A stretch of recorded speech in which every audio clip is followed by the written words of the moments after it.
Arteta marched into Paris with nothing left to lose. After a bitter defeat at home, where Arsenal were stunned by 2 set-piece goals and Odegaard was completely anonymous, many had already imagined a disastrous second leg. But precisely because he had been cornered, the Spanish tactician made a bold decision. In a closed-door meeting before the match, he shocked everyone by leaving Odegaard out of the starting lineup. It was a risky move involving the team captain, but this was not a punishment. It was a clear message: either shine or be replaced.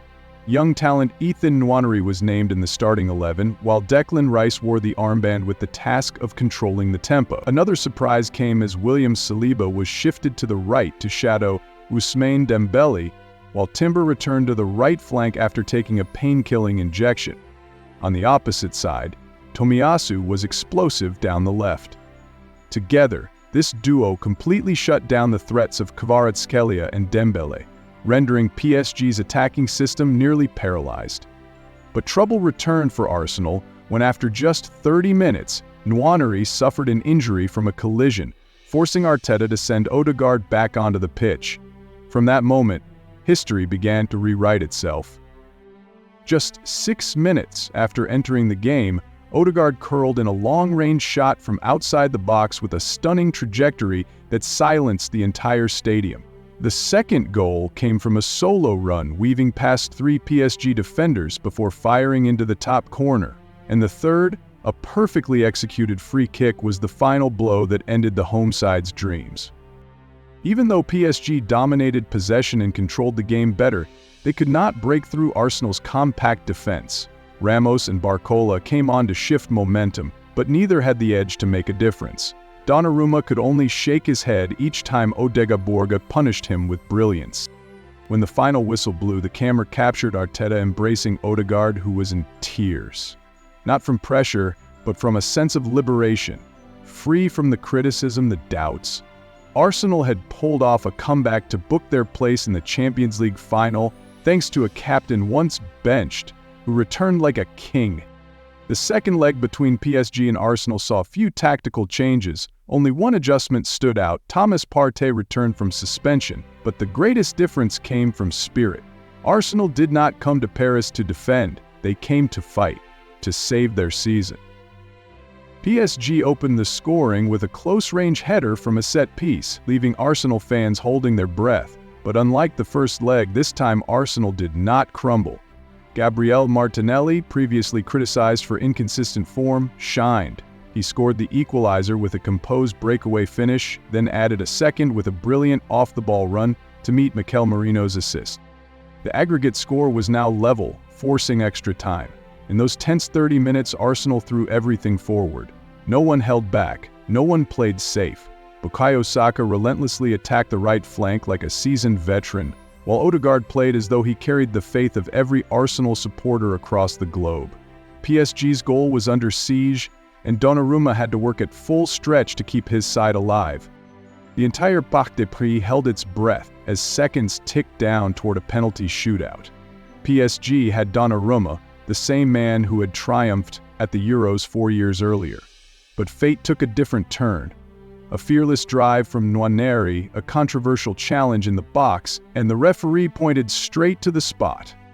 The stadium fell silent. Martin Odegaard picked up the ball. He had been chosen to take the most important kick of the match. Standing across from him was Donnarumma, arms spread like an eagle. If he scored, Odegaard would be the hero.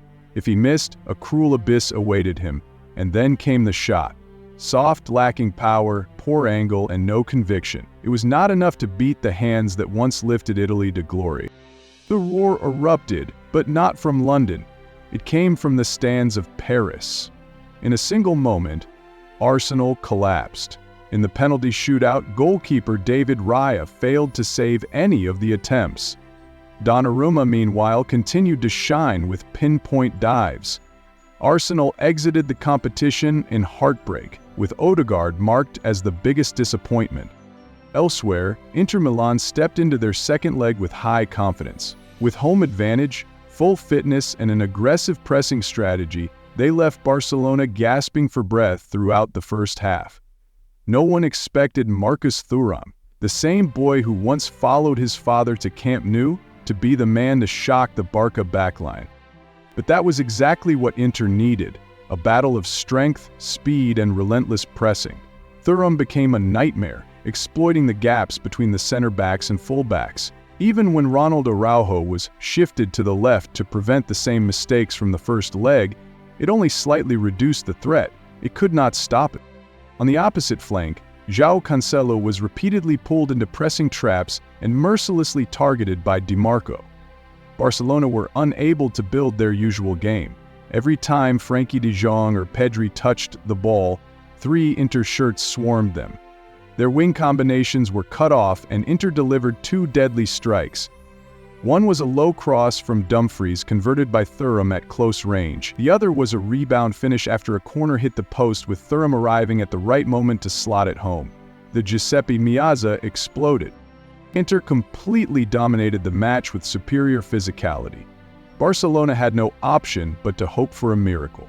And that miracle had a name: Lamine Yamal.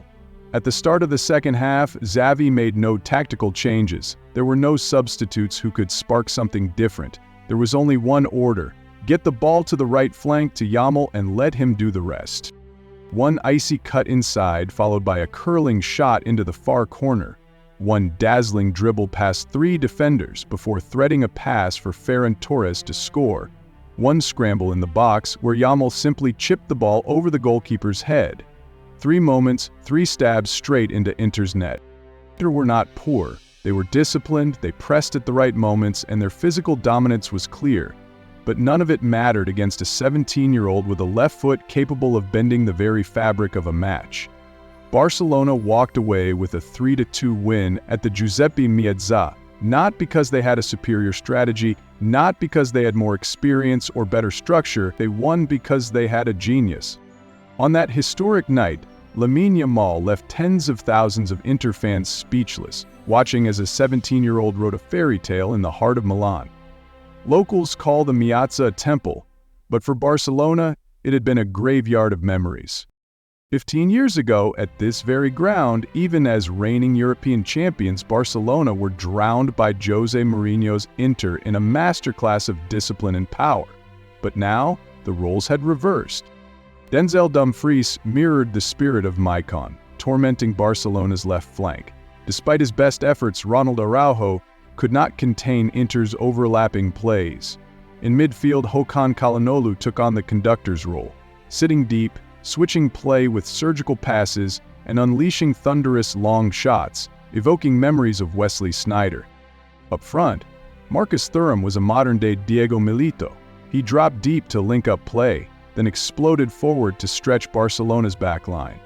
At times, he fell all the way into midfield to play one-touch layoffs, then sprinted back into the box, just like Milito had done with Sneijder and Eto'o during that legendary night in 2010. Inter took the lead, structured and in control. Then they sat back, not out of fear but calculation. Just like in 2010, they erected a deep defensive wall. Barcelona were forced wide, then suffocated through the middle. It was a classic Inter performance, fast, muscular, aggressive. But this time, Barcelona were not the same. No longer were they obsessed with sterile possession, they had matured. They knew when to accelerate, when to slow down, and the spark came from Rafinha. It looked as though he would shoot after a quick combination on the right, but instead he squared it from deep.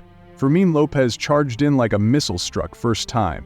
Sommer got a hand to it, but the ball crept across the line while Inter's defense stood frozen. The Meazza fell silent. Just when it seemed the hosts had control, one chaotic transition exposed them. Pedri sprayed the ball wide left, and Rafinha again burst forward, slicing through 2 defenders before sending in a perfect cross. Ferran Torres was unmarked, untouched. His shot tore through the net and ripped apart Inter's defensive shape. As the game neared its end, the echoes of 2010 returned in cruel fashion. Inter were down to 10 men after Darmian's red card. A set-piece move left their depleted defense exposed. VAR denied Barcelona a penalty. But this time, Barcelona did not need more goals. They only needed to hold on. When the final whistle blew, Inter's players collapsed onto the Meazza turf. No one made a glaring mistake, but they had come up against a different Barcelona, not the fragile version that once crumbled here. And if you thought that was dramatic, brace yourself for what came next. With the game locked tight, Hansi Flick turned to Lewandowski in the 75th minute. Just 5 minutes later, after a deft layoff from Frenkie de Jong, Lewandowski took one touch in the box, spun sharply and fired. The ball flew like a missile into the net. The stadium erupted. It was not just the goal that turned the tide. It was a moment of history.